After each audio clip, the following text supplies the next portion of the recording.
مرد استاد پردے کے پیچھے طالبات کو سبق پڑھا سکتا ہے، کس نے کہا پڑھا سکتا ہے؟ جیسے تبلیغ جماعت کے بارے میں فتویٰ ہے کہ عورتوں کا تبلیغ جماعت میں نکلنا جائز نہیں، وہ نکل رہی، کون روکے گا انہیں؟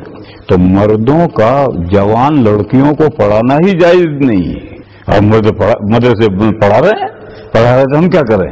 اسلامی تاریخ میں 1400 سالہ تاریخ میں کوئی نظیر نہیں ہے کہ مردوں نے بالغ عورتوں کو پڑھایا ہو، عورتوں نے مردوں کو پڑھایا ہے۔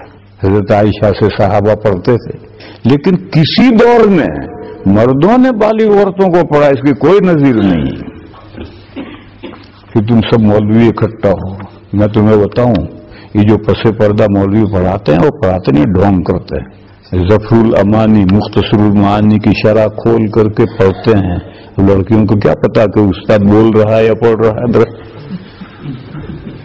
عام طور پر ابھی یہی ایک مدرسے میں گیا تو جس کمرے میں سے استاد لڑکیوں کو پڑھاتا تھا وہاں کشف الباری رکھی تھی، تو میرے جاتے ہی جلدی سے اٹھا کر لے گئے۔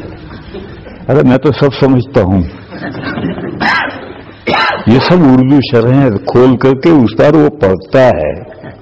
پھر گجرات میں سب سے پہلے گجرات میں لڑکیوں کے مدرسے شروع ہوئے، وہ ٹھیک ہوئے۔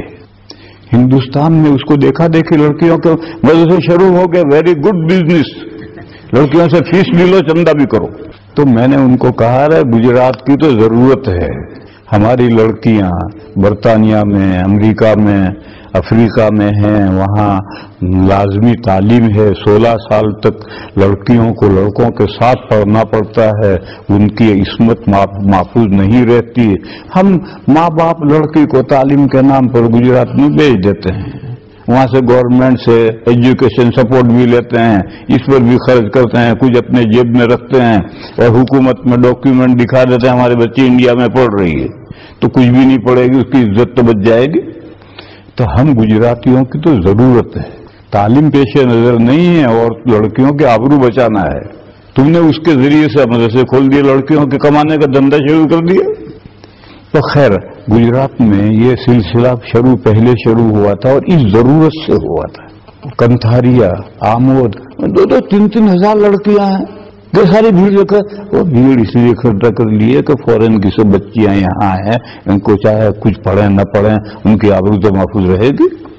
مگر کب ہے جبکہ مرد عورتیں پڑھا رہی ہیں، جتنا پڑھا سکتے پڑھاؤ۔ جو مدرسے ہیں جہاں مدرسے پڑھاتے ہیں نوجوان اساتذہ پڑھاتے ہیں، بلکہ اسی برطانیہ میں ایک مدرس ملا مجھے، ابھی اس کی ڈھنگ سے داڑھی بھی نکلی، کیا کرتا ہے؟ اس نے کہا میں فلاں مدرسے میں لڑکیوں میں بخاری پڑھاتا ہوں۔ ابھی تو جوانے داڑھی نکل رہی ہے، بخاری پڑھا رہا لڑکیوں کو۔ تو ایسے جو اساتذہ گجرات میں پڑھتے، میرے شاگرد ہیں، ہمارے پاس دارالعلوم میں پڑھے ہوئے ہیں، میں نے ان سے پوچھا ہے تنہائی میں، ارے تمہارے دلوں کا کیا حال ہے؟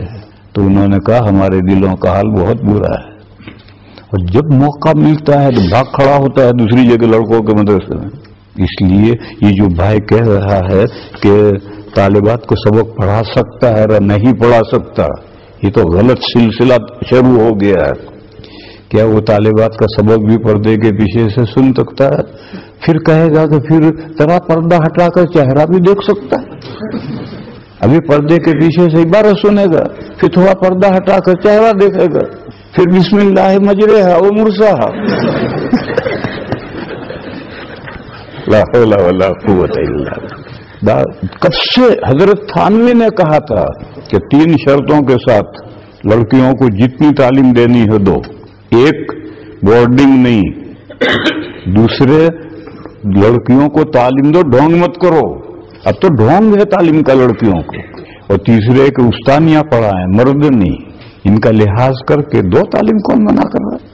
اور کون سنتا ہے؟ کوئی مانتا ہی نہیں، سب بزنس پوائنٹ پر کام چل رہا ہے، اور نام ہے قوم کی فلاح و بہبودی۔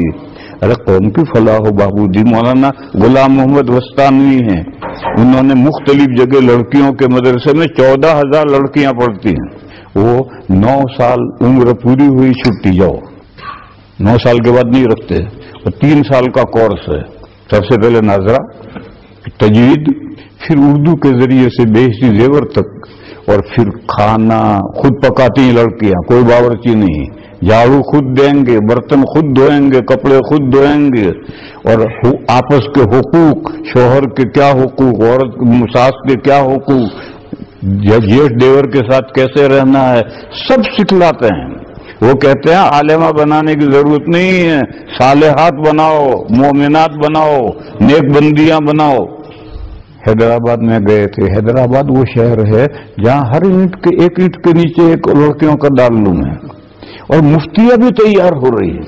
وہاں مجھے معلوم ہوا کہ عالمہ اور مطلقہ میں تلازم کی نسبت، جو بھی عالمہ ہے وہ مطلقہ ضرور ہے، کیونکہ کچی تعلیم کا تو یہی اثر ہوگا، اور آج کل سب کچی تعلیم ہے۔ دیکھو ایک مسئلہ تو ایسا ہے کہ وہاں عورت آدھی ہے، وہ میراث کا مسئلہ ہے۔ کیوں؟ عورت کے ذمہ کوئی خرچہ ہی نہیں ہے، بیٹی ہے وہاں تک باپ کھلائے، بیوی بن جائے شوہر کھلائے، بیوہ ہو جائے لڑکے کھلائے، لڑکے نہ ہو تو اسٹیٹ کھلائے، اس کے ذمہ ہے ہی نہیں، تو اس کو میراث ملنی نہیں چاہیے۔